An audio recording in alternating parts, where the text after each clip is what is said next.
Hi, everyone. Are you looking to get into podcasting just like me? Well, it's simple and easy with Anchor. It's completely free. There's creation tools built right in, allowing you to record and edit your podcast right from your phone or computer. And Anchor will distribute your podcast for you so it can be heard on multiple platforms like Spotify, Google Podcast, Apple Podcast, and many more. Plus, you can make money from your podcast with no minimum listenership. So make sure you go and download the free Anchor app today or go to anchor.fm to get started.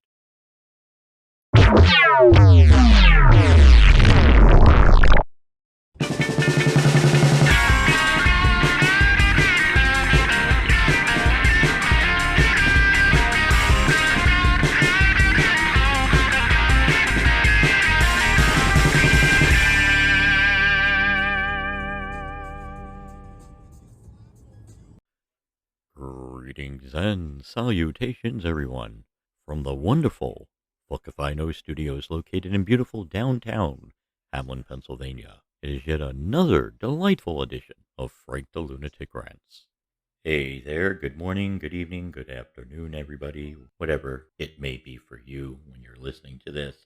What I have to rant about today, going after some of the wonderful news you can't use. There's some things that amaze me when it comes to the media coverage regarding everything that's going on, pandemic. One thing that really irks me a lot is I'm getting sick and tired of the beginning of all of our news coverage here in northeastern Pennsylvania. Starts out with the number of people who have died and the number of new cases out there. It's like, why don't you try giving people an ounce of hope? How about you put a number up saying, this is how many people have tested positive and have survived? Instead, they put how many people have tested positive and how many people have died. Why not show there's some hope? Not everybody that tests positive winds up dead from the virus at all. But they all do it. It's so discouraging to turn on the television, to turn on the news every day and just get thrown with that in your face. Oh, there's been 150 new cases, 27 more deaths, and this is how many people are dead in the state. Well, how many people have survived? There are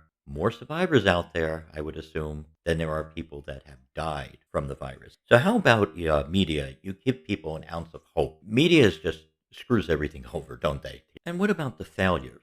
Before the current administration took over, under the last administration with Trump, all you got to hear about is all the failures, how everything is failing. Guess what? It is still failing. Vaccinations are going on just like they were before Biden took office. Why don't you do the stories that show how the system is failing on vaccination? They don't emphasize that enough. Like there's little snippets here and there on how people are waiting and can't get appointments.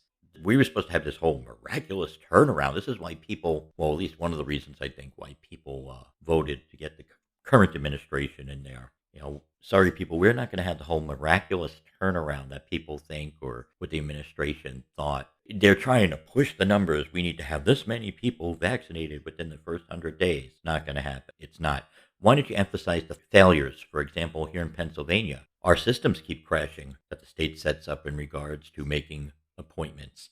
The system wasn't designed to handle this many calls. The system is allowing something like 15,000 calls a second, or I believe, for appointments, but yet we can't get our unemployment system to work like that. Our unemployment system, you try calling the Department of Unemployment in Pennsylvania, and it's like impossible to get through. But yet the state can allow 15,000 phone calls to come in regards to the pandemic thing. Why isn't the unemployment system set up like that? No phone calls, no reports from the media whatsoever about that. All the little failures that are going on. Now, they're not emphasizing that aspect. Why? Because it's a different administration, different president, trying to paint a rosy picture, just like when Obimbo was in office. Let's just have this whole rosy picture out there that really things are getting better. But of course, on the wonderful downside that things are not really getting better, a report that actually came out yesterday, I believe it was Bloomberg, and they were doing this thing that Bloomberg independently built a database of information regarding vaccines given around the world. And it's funny that our own federal government isn't announcing this information to show you again how we have to hide everything, of course, because we want to make it look like, no, things are going to get better and this administration is doing a good job and all this other stuff. They have a database. Bloomberg set up a private database from information that's out there showing it's like 119 million doses of vaccine administered worldwide. Supposedly, they're saying it's going to take basically up to 85% of the population be vaccinated before things return to normal. Well, guess what, people? Things are never returning to normal at all. They were using statistically a thing of 75% of the people get done with the 2-dose vaccine as a target. Maybe by New Year's, we will get not normal, not even normal like normal was, just like a semi normal. We would still be wearing masks, but maybe we won't have as many restrictions. But again, here's the thing, this is the United States of America. You cannot force people to vaccinate whatsoever. This is the United States of America. This isn't the United States of Obama or the United States of Biden or the United States of the Democrat Party.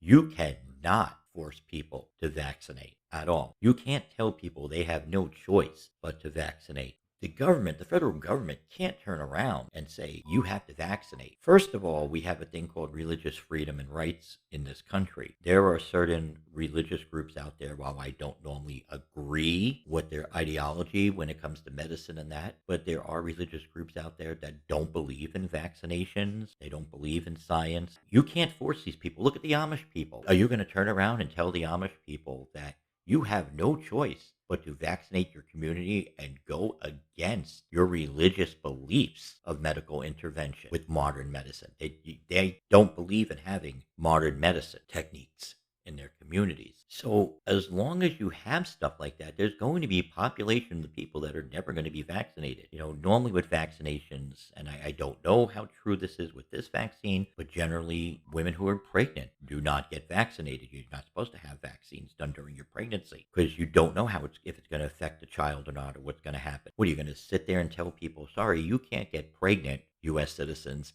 until everyone in the country is vaccinated? So even saying, 75 to 85% of the population is going to be vaccinated by New Year's and that's going to make things better, I think they're living in a pipe dream. There is no way that I can see statistically that you can have that many people, that much of the country vaccinated. And it's funny when you compare like to other countries as well and what they're showing their target numbers are. For example, Israel. Israel's got the highest vaccination rate in the entire world right now. In probably 2 months, they say about 75% of the people living in Israel will be vaccinated. The United States, they're saying maybe by New Year's, maybe a little more than that. It's still giving a little bit of a false hope because statistically, unless people are not going to travel whatsoever around the world, you are not going to allow people into our country from other countries and vice versa. You're not going to let us go into your country. And it also comes down to a matter of shipping products and goods because you're going to have foreign people coming in with those products and goods on ships and airplanes. Well, they're saying because of that, we're looking at up to 7 years, 7 more years of this friggin' crap before we are actually back to what you can consider normal. 7 years. Imagine that. So we should all run out to Hallmark and get the thank you cards. Each of us in the United States be mailing thank you cards to the government in China, thanking them for this. And I still don't want to sound like a conspiracy theorist, but I still blame them. It's actually funny how when you look at movies and shows and that, there's a saying how many movies and shows have predicted things that actually have happened years later. And this is just one of them.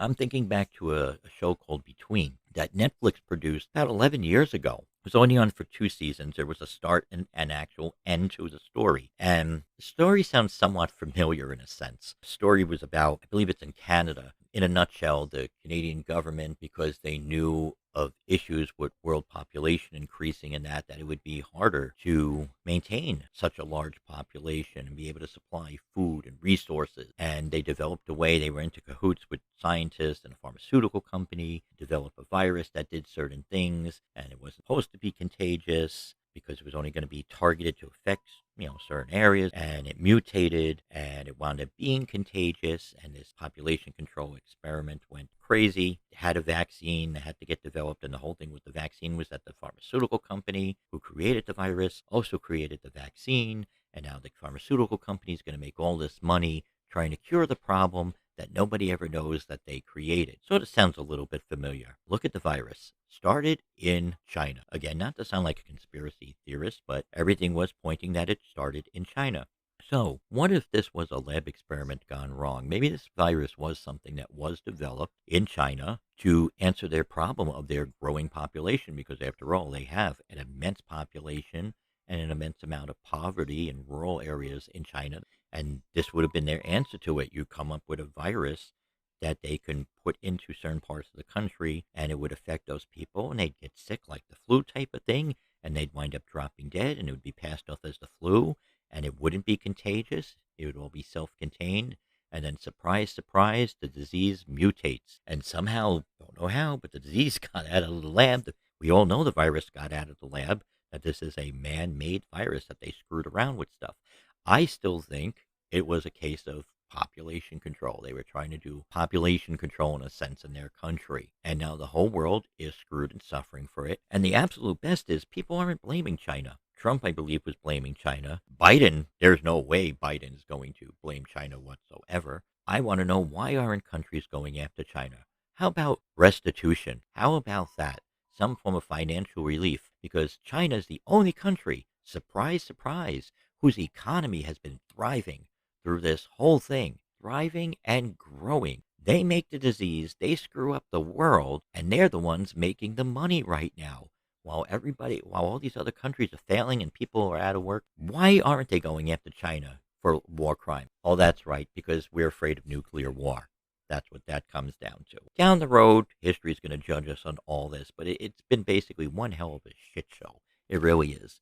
And, again, statistically, with them saying you're looking at 7 years, honestly, before life is going to be back to normal. I mean, there are conflicting theories in regards to that in the scientific community, but I still believe, maybe not 7 years, but I think it's still definitely going to take a lot of time before things are back to anything what we represent as normal. And this is actually the new normal. Think of all those kids out there who don't know any better, starting school. They say you don't have much of a memory prior to the age of 4 or 5. So some of these kids won't remember a time when you didn't have masks. And, again, we're going to be doing this possibly for a couple of years. And it's going to be a strange new world for them when all of a sudden one day they get told, we don't need masks anymore and that. It's going to be interesting to see if that generation is going to be actually reluctant, or if we are looking at a future of the world where everybody runs around with a mask all the time. Because after all, here in America, we have to capitalize on everything, and it's one hell of a fashion statement. We went from it being medical masks, and now it's literally fashion statement. Can you imagine things getting semi back to normal next year? And out on the fashion runways, you have all these designer labels, and the models will be walking down the runways with all their glittery gold thread masks. It's a fashion accessory now, it really is. It's a freedom of expression type of accessory as well, with all the sayings. Now I've even seen LED ones out there. How we've capitalized on such an interesting, tragic event. And in regard to the vaccine as well, I don't know what any of your opinions are. This is a personal opinion. Personally, the vaccine scares the ever-loving shit out of me. You look at any other medicine out there, they advertise it on TV, and you have all these things about what side effects are. And don't take this, don't have this drug if you're on this or that. And even with vaccines, there are known side effects with vaccines. And it's funny, on this whole vaccine, because it's not a live virus at all, this is something synthetic. This is something that was man-made. And it's also something proprietary, meaning that each company, each pharmaceutical company is developing a vaccine, has proprietary rights to the ingredients in there. So everybody's stuff is different.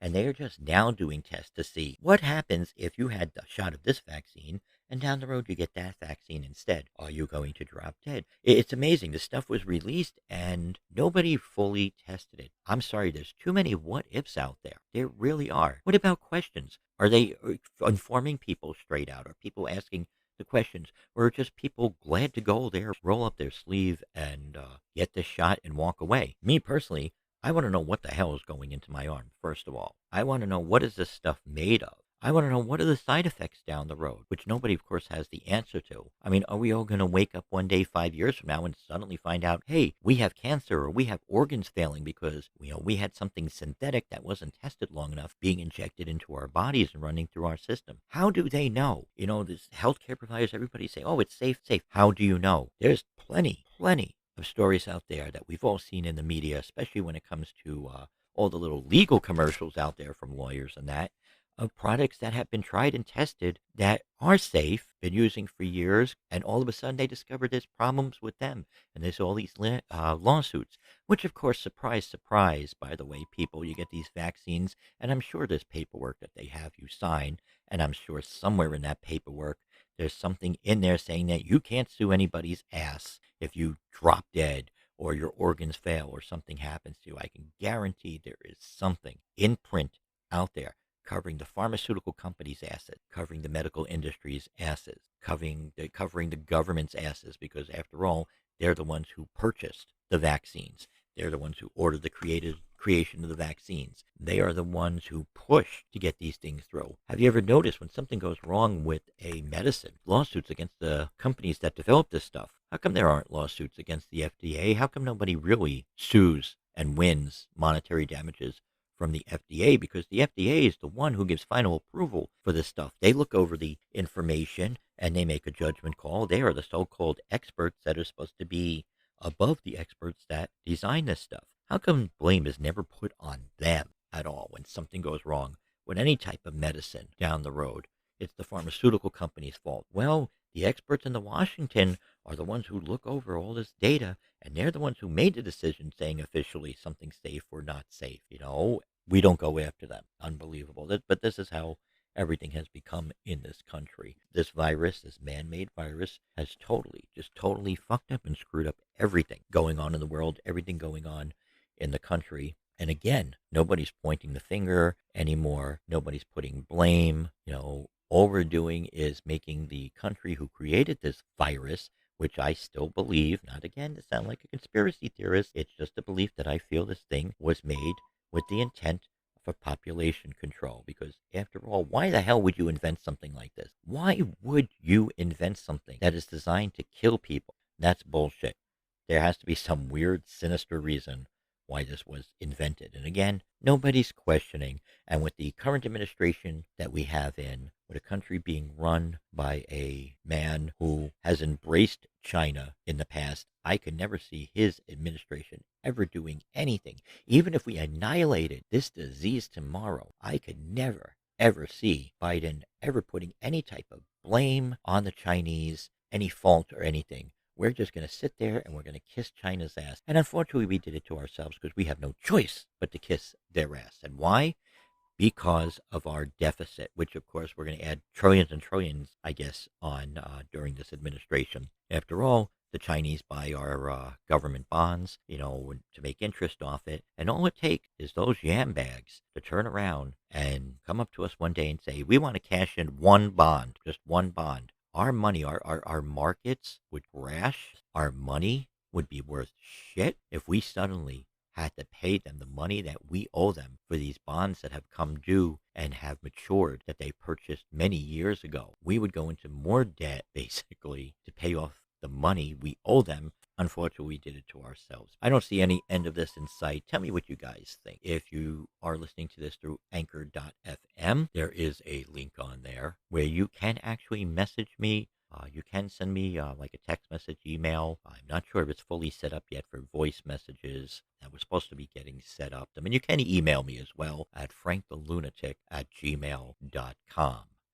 Stay safe, everyone out there. Again, it should be your own choice whether or not you want to get vaccinated and how you want to proceed with all this in life. Be an educated person, be an educated consumer, basically, before you have them stick that needle in your arm. Know what you're getting into, know what's getting into you. Once again, I am Frank the Lunatic. I approve this message. And for now, my friends, that is all that I have to say about that. This episode of Frank the Lunatic Rants comes to you from the beautiful Fuck If I Know studios located in wonderful downtown Hamlin, Pennsylvania. This podcast is based entirely on Frank's own personal opinions and is in no way, shape, or form the opinions or representation of any fire, police, or EMS organization which he is currently or previously associated with or affiliated with. The views expressed in this podcast are entirely his own and do not reflect the views of any aforementioned organization. Remember, any names listed in here may have been changed to protect the innocent, the stupid, and the brain dead. Frank the Lunatic Rants, copyright 2021, produced by FTL and DeNunzio Enterprises, and edited by the beautiful Cupcake Twins.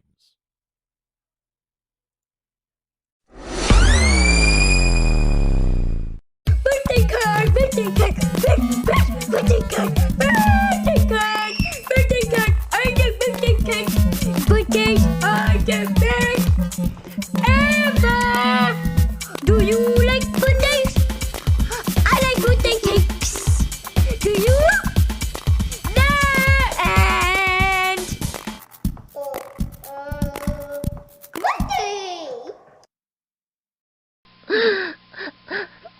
Birthday!